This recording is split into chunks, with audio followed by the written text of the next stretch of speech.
Hello and welcome back to Robinsunne Art Studio. My name is Robinsunne. Please like, comment, subscribe, and share this video with anybody you think might be pleased to see this. So a couple of videos ago, I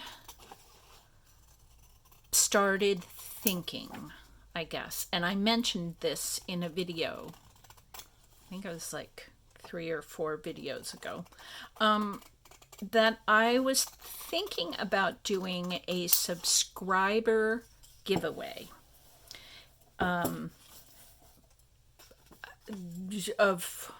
I don't know if I said this, but I think what I was thinking all along was that I would do a giveaway of some kind of a journal. And been just kind of mulling over the possibilities. You know, did I really want it to be a journal, or could it be a stack of papers that I've drawn, like this one, for example. This is a whole page. Let's see if I can make this a little less chaotic. Not those. This is a whole page of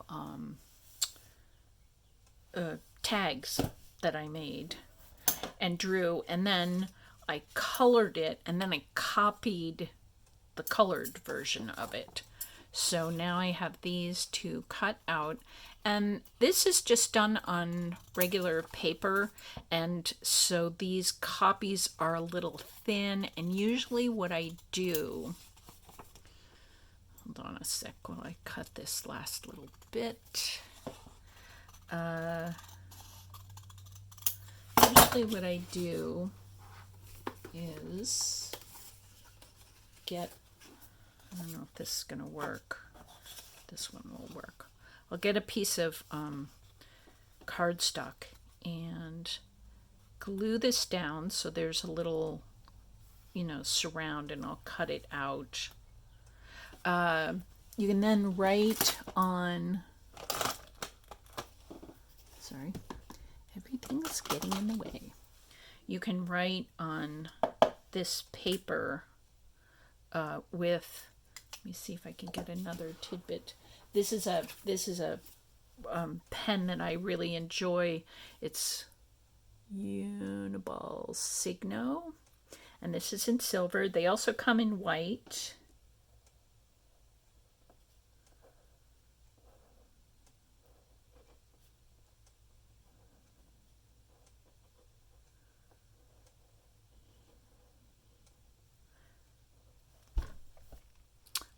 But I really like I heard some guy on YouTube mention that the ink that comes out of the silver is a little smoother. The white tends to kind of be pressed by the ballpoint out to the edges, so there's kind of a center line that doesn't come out white. But this ink, I don't know what's different about the white ink and the silver. Anyway, I like the silver a lot. It also shines a little bit. So you can write on these dark cards with silver pen, which is great, or white, or I don't know. So it does become a journaling card at the end of this process.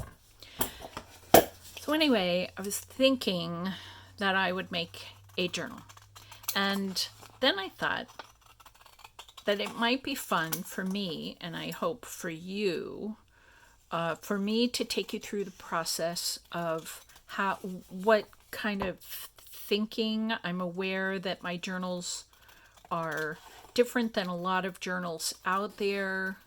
I tend to be in love with colors a little bit more than the average bear. That is a Yogi Bear reference. from my childhood. And I really I just like the artistic challenge of making my own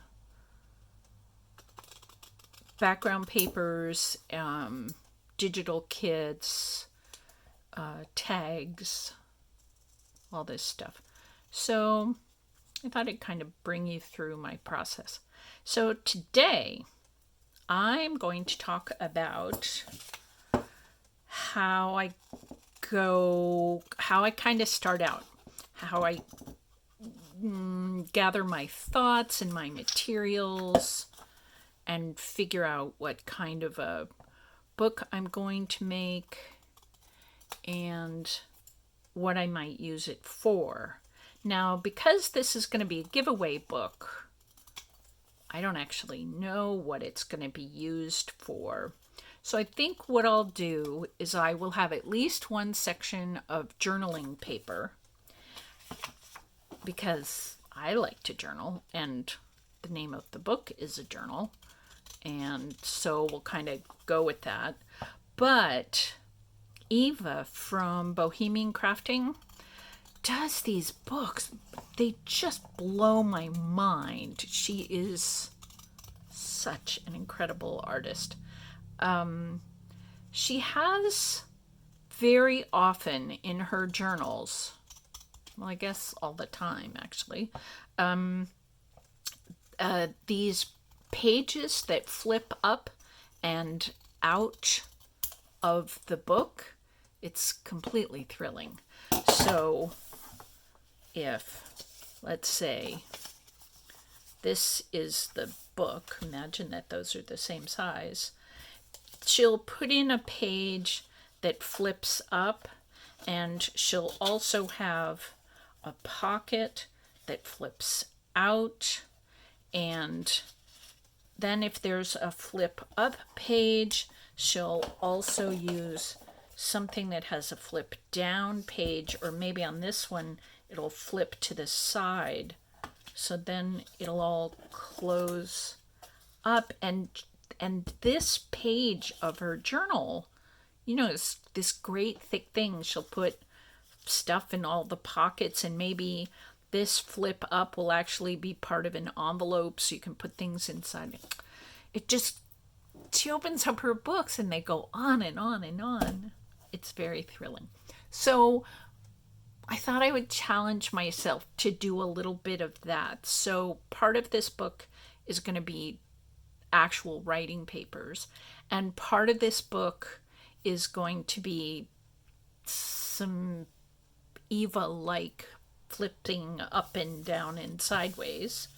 And the difference being that I'm going to use all of my own designs and all of my own tags and things.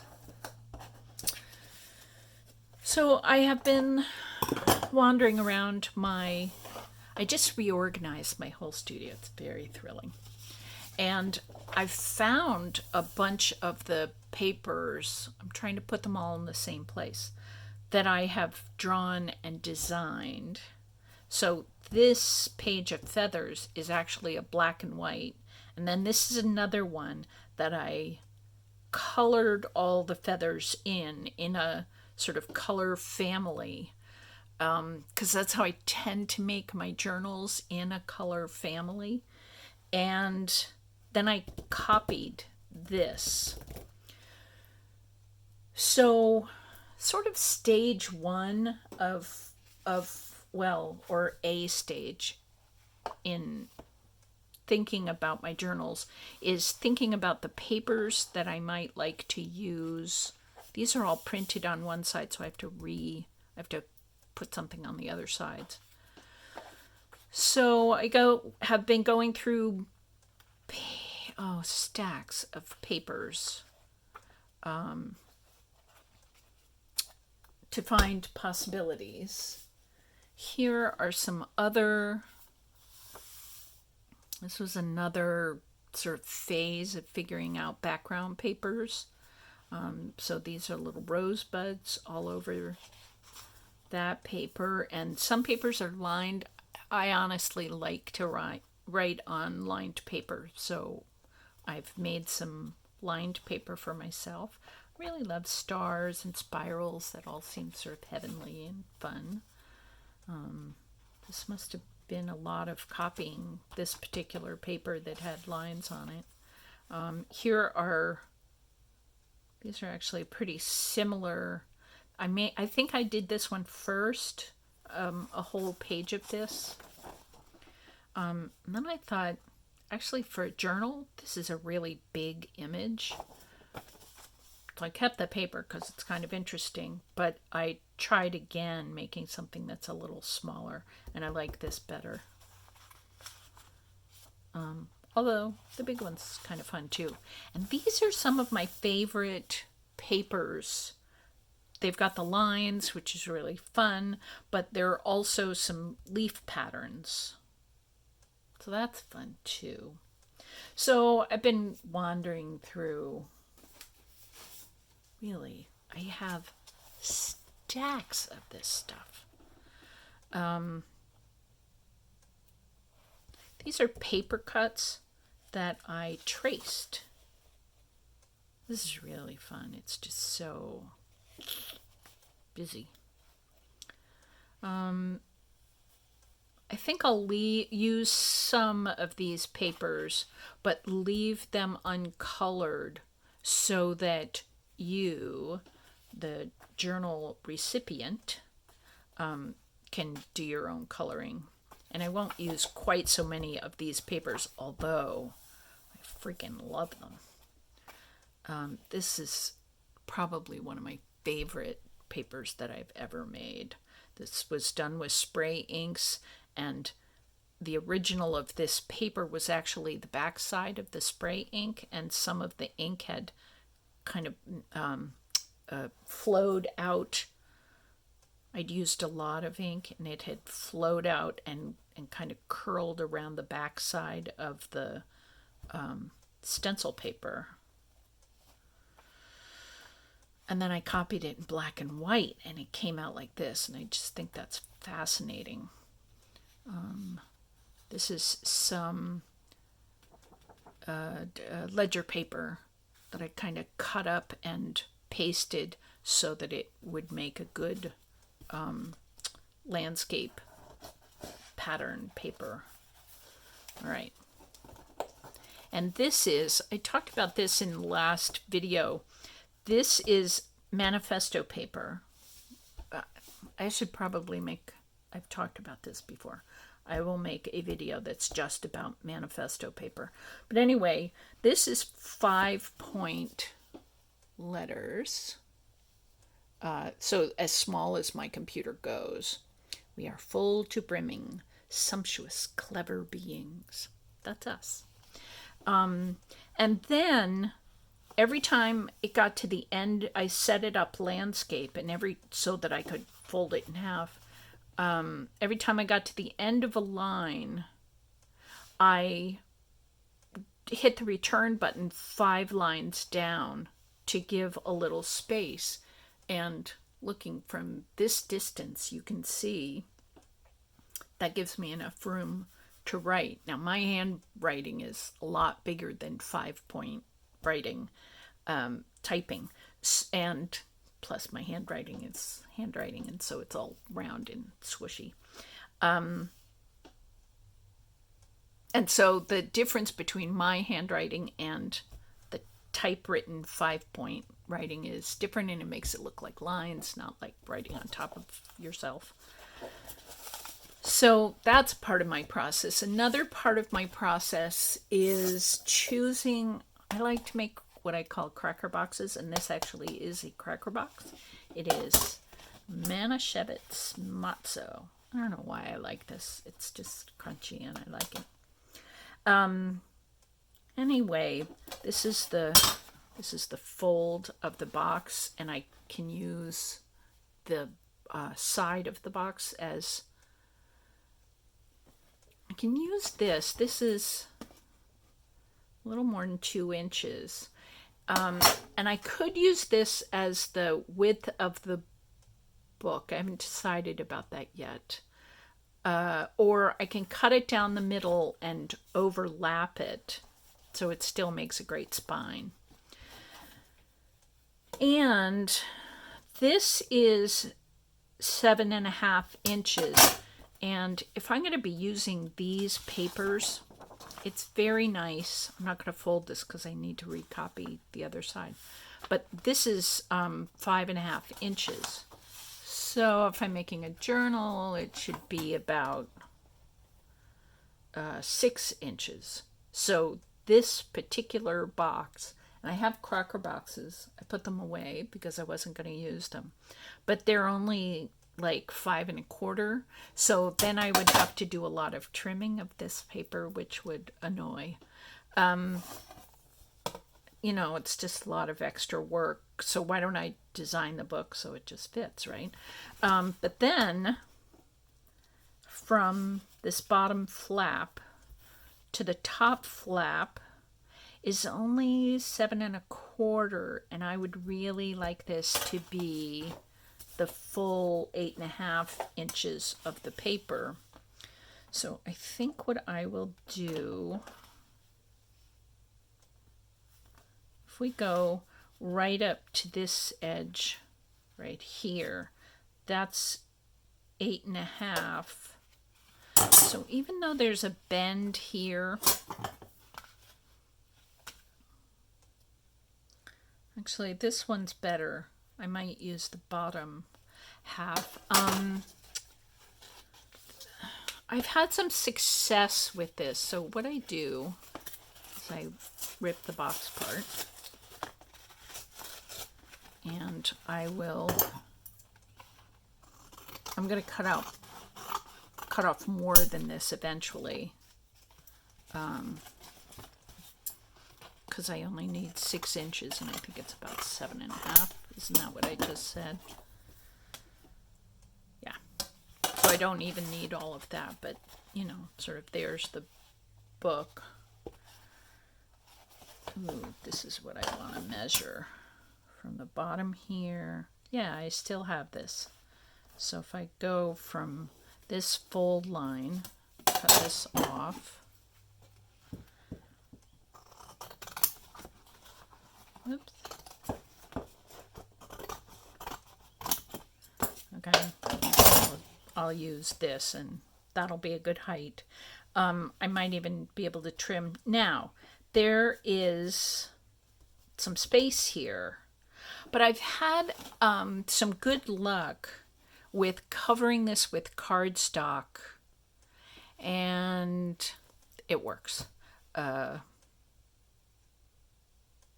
You know, once I cover the inside with cardstock, cover the outside with cardstock, and whatever pretty paper I'm going to use. I haven't decided what pretty paper I'm going to use. One possibility is using this crinkled deli paper and doing some jelly prints on it, which I like, but I've kind of been there and done that recently, so I might not. Another possibility is using, and I don't know what I did with them, using the you know, the papers that I wrote all over, and sewed the crumpled brown paper backgrounds that I just made the last 2 videos. Another idea is when I made this book, I basically covered it with blue masking tape. I really like this color. And so that got around the corners really beautifully. And then I matted the insides. This is just cardstock, and I made some pockets. And then this was a spray painted paper cut stencil that I made. So I might do that. I might do the brown paper. I might do the jelly printed paper. was looking through some other papers that I have. These are the color collage papers. So I have one in blue, and one in purple, and one in green. I would use the blue. So I could use one like this. I could make some paint. This is acrylic paint. See these amazing, these little pull lines. This paper astounds me. So I have some pretty acrylic painted papers that I could use. I also have some really pretty watercolor papers that I could use, and I could do some kind of a varnish spray or something over the top. And then my friend Amy Hand, her YouTube channel is Miss Amy Hand, something like that. I can link her below. Amy taught me this really fun thing to do with watercolor paper. Watercolor paints. You make a little puddle of the pretty richly colored watercolor, well, whatever color you want to use, watercolor paint. And then you take a straw and you blow the little puddle out into streams. And some of the little feathers that you get from this are just exquisite. So I could do this like all in blues and purples or something. And I could put them way closer together. They would do this kind of a thing, they'd blend together. I haven't decided yet. I'm not quite there yet.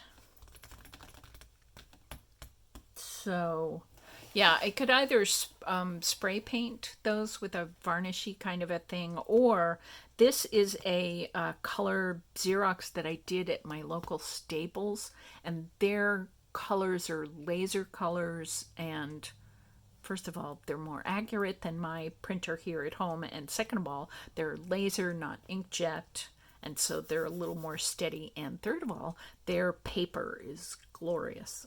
It's this wonderful shiny paper. So whatever I do, I can make a copy of it down at Staples and get a pretty good print and cover the book in that way. And I could use fabric for the spine, or I could use masking tape for the spine, I haven't decided yet. So what else? Oh, the other thing I wanted to show you is while I was also looking through my stash to find these pages that have drawings and colors of stuff that I like. This was kind of fun.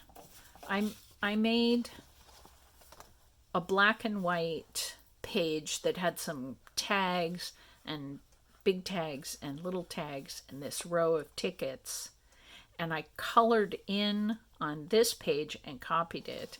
But on this one, I did the black and white lines, and then I photocopied some watercolor papers on top of the black and white copy, and I got this, which is very fun.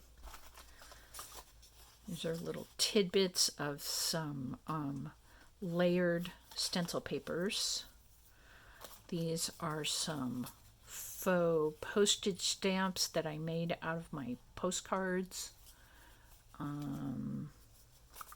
else is in here? This was one I did. It was for Christmas paper, but still, and it looks like it has this stuff. It's the roll of, what do they call it? Laminate adhesive liner. It's like plastic packing tape, but it comes on a roll. So that's a possibility. Ooh, I made, this is so cool. Wait a minute, coming back.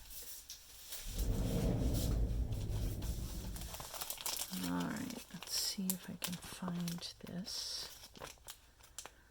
I bought a beautiful rubber stamp by Crafty Individuals, and when you stamp it, it comes out sort of like that. So it's a group stamp. And I bought it because I love the idea of old stamps, but they're not mine, so they're copyrighted to Crafty Individuals. And also, I don't know that the words, there's a lot of England on this, which is fine. See, London Bridge. But I personally don't live in England. Not that there's anything wrong with that. It just doesn't reflect me quite as much. Anyway, I took that stamp and I stamped it, and then I enlarged it to fill a whole 8.5 by 11 paper. And then I put it on my light box, and I sort of took these shapes, like here, with the divot taken out, and I put in words that have meaning to me. A little card that wishes somebody many blessings. Look, that A, I didn't cross the A. That's very interesting. And instead of having place names for the postmarks, well, here I did, Rockport, Maine. That's where I live. This one says loving kindness. This one says guaranteed. And on this ticket, I also did mercy and blessings absolutely guaranteed, which I just thought that's kind of an amazing thought. Like, imagine living a life where you knew that where I knew that I lived a life of mercy and blessings, and that was absolutely guaranteed. Like, I could make mistakes and I'd still have to make amends when I made mistakes, but I would still be living in sort of the aura of mercy. It's kind of cool. All right, we have to close this up, but I just made all my own words and my own shapes. Well, the shapes are from here, but like I changed it. Like this one has sort of a 9 grid, and I made it a 3 grid kind of. So yeah. And then I just want to show you this. I made them smaller too. So, I mean, I printed them and I shrank them. So I could make this, which I'll use in the book somewhere. So I inked around the edges on some of them. And you can use this for journaling. And I glued them down. So now it's this little notebook with Brad. So that was fun. And these are some, oh look, lots of feathers because I can't stop. And also I love them. I can't stop because I love them. And some other tags that I've made, and tabs, and stacks of drawings and stacked paper. That has glue on the back. I wonder what that's from. And drawings. Look at that feather. So cool. And here's one of those label medallions. And some words that I like. And this is some of that background paper, little tiny roses, and I colored it in. Okay, so, oh, this is